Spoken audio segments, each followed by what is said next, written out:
चंद्रकांत पाटील हे माझे इतर शिक्षक आहेत. त्यांच्याबद्दल त्यांच्या विधानाबद्दल मी बोलायचं नाही. भूमिका मी कायम केली. माझ्याकडून काही पाठिंबा दिलेला आहे. त्यांचे नेते म्हणून तिथून आम्ही शिवाजीराव नाईक साहेब, अजित गोडसे साहेब, विलासराव जगताप साहेब आणि माननीय राजेंद्र अण्णा देशमुख या ठिकाणी उपस्थित आहेत. ते आज नाही, अध्यक्षांच्या निवडणुकीपासून काम होणार आहेत. त्यांची भूमिका सातत्याची आहे आणि आम्ही सगळ्यांनी मागचे 30-40 वर्ष एकत्रित काम केलेलं आहे. आम्हाला एकमेकाची मनं माहिती आहेत, काम करण्याच्या सवयी आणि पद्धती माहिती आहेत. त्यामुळे हे अतिशय टिकाऊ धोरण आहे आणि ते 5 वर्ष टिकवण्याची व्यवस्था हे सगळे ज्येष्ठ नेते असल्यामुळे ते समजूतदारपणाने करतील असं आम्हाला खात्री आहे. अजित बाळासाहेब ठाकरे होते आणि शिवसेना एकनाथ शिंदे यांनी यांचे काही सदस्य या सगळ्यांनी या ठिकाणी एकत्रित येऊन 37 जणांची आता आमची संख्या झाली. मागच्या जिल्हा परिषदेच्या अध्यक्ष उपाध्यक्षांच्या वेळी ही संख्या 34 होती. त्यामध्ये वाढ झाली आणि 3 सदस्य आमच्या बरोबर आले. त्यातले एक घड्याळाचे सदस्य ऐनवेळी 2 सदस्य आमच्यातून कराड मुक्कामातून बाहेर गेलेले.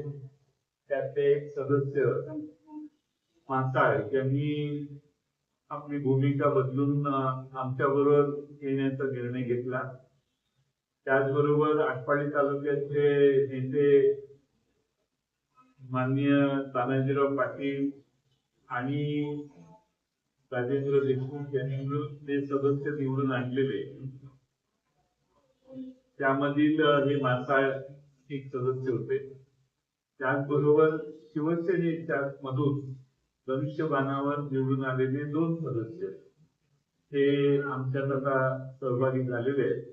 म्हणून जिल्हा परिषदेच्या 61 सदस्यांच्या संख्येत आता राष्ट्रवादी काँग्रेस, दोन्ही राष्ट्रवादी काँग्रेस आणि काँग्रेस पक्ष आणि दोन्ही शिवसेना एक उपाटा पूर्णपणाने आमच्या बरोबर आहे आणि दुसऱ्या शिवसेनेचे 2 सदस्य आमच्या बरोबर आहे.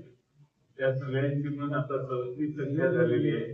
अर्ज भरण्यासाठी आमचे सर्व सदस्य आत्ताच गेलेले आहेत आणि मला खात्री आहे की 37 बल झालेलं असल्यामुळे जिल्हा परिषदेत या जिल्ह्याच्या विकासाला आम्ही सगळे एकत्रितपणाने काम करून अधिक चांगली दिशा देण्याचा प्रयत्न करू.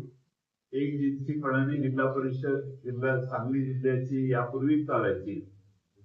हद्गाईवर कधीही प्रकरण या जिल्हा परिषदेत आलेलं नाही.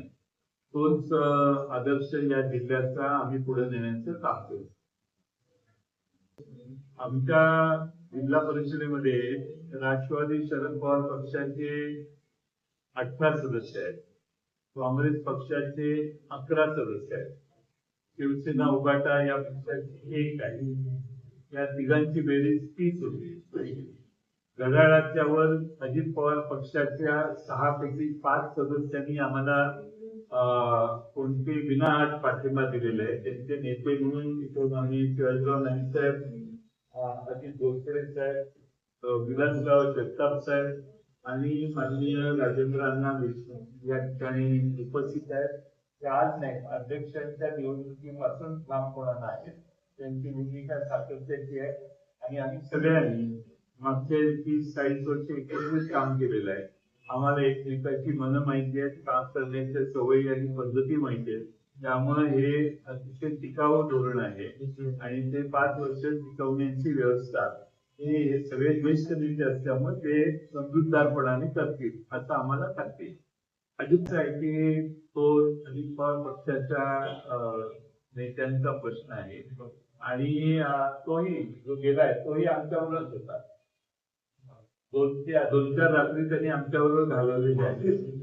त्यामुळं त्याच्याही मतपरिवर्तन कालांतरानं होईल असं आम्हाला वाटतं. त्यामुळं कोणावर कारवाई करणं हे आम्हाला अपेक्षित नाही आहे.